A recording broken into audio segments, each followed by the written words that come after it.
Hi friends, நம்ம இந்த வீடியோவில் சுவையான க்ரீன் சில்லி சிக்கன் தான் பார்க்க போகிறோம். வாங்க எப்படி செய்யணும்னு பார்க்கலாம். ரொம்ப சிம்பிளானது. ஃபஸ்ட்டு வந்து மிக்ஸி ஜாரில் 3 பச்சை மிளகா, ஜீரகம், அரை ஸ்பூன் அளவுக்கு ஆட் பண்ணிக்கோங்க.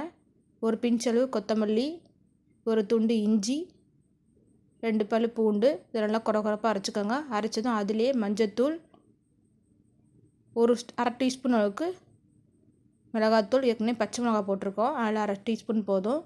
அடுத்தது 1/4 டீஸ்பூன் அளவுக்கு மிளகுத்தூள் ஆட் பண்ணிக்கோங்க. இது ஆப்ஷனல் தான். அப்புறம் கொஞ்சமாக தயிர், கெட்டியான தயிர் வந்து 1 ஸ்பூன் ஆட் பண்ணிக்கோங்க. தேவையான உப்பு ஆட் பண்ணிக்கோங்க. ஆட் பண்ணிவிட்டு கடைசியாக ஒரு 1.5 ஸ்பூன் அளவுக்கு அரிசி மாவு ஆட் பண்ணிக்கோங்க. அப்போ தான் நமக்கு வந்து ஒட்டும். கரம் மசாலா ஒரு அரை ஸ்பூன் அளவுக்கு ஆட் பண்ணிக்கோங்க. ஆட் பண்ணிட்டு நல்லா மிக்ஸ்அப் பண்ணிக்கோங்க. அரைச்சிட்டு இந்த வாஷ் பண்ணியிருக்க சிக்கனில் நம்ம ஆட் பண்ணிக்கலாம். ஆட் பண்ணிட்டு நல்லா மிக்ஸ்அப் பண்ணிக்கோங்க. கொஞ்ச நேரம் ஊறட்டும். எல்லா பக்கமும் படுற மாதிரி நல்லா மிக்ஸ் பண்ணி வச்சுக்கோங்க. கடைசியாக கொஞ்சமாக கார்ன்ஃப்ளவர் ஆட் பண்ணி நல்லா மிக்ஸ் பண்ணி ஒரு அரை மணி நேரம் நல்லா ஊறட்டும்.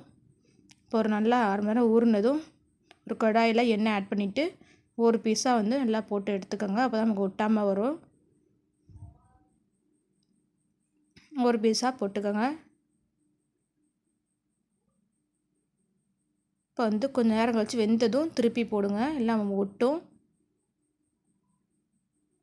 இப்போ அதான் 2 பக்கம் நல்லா வெந்துருச்சு, கரும் மாறிடுச்சு பாருங்கள்.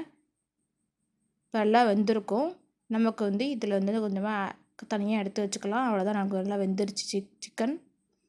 அவ்வளோதான், ரெடி ஆகிடுச்சு சுவையான க்ரீன் சில்லி சிக்கன். நீங்களும் வீட்டில் ட்ரை பண்ணி பார்த்துட்டு எப்படி இருந்துச்சு கமெண்ட் பண்ணுங்கள்.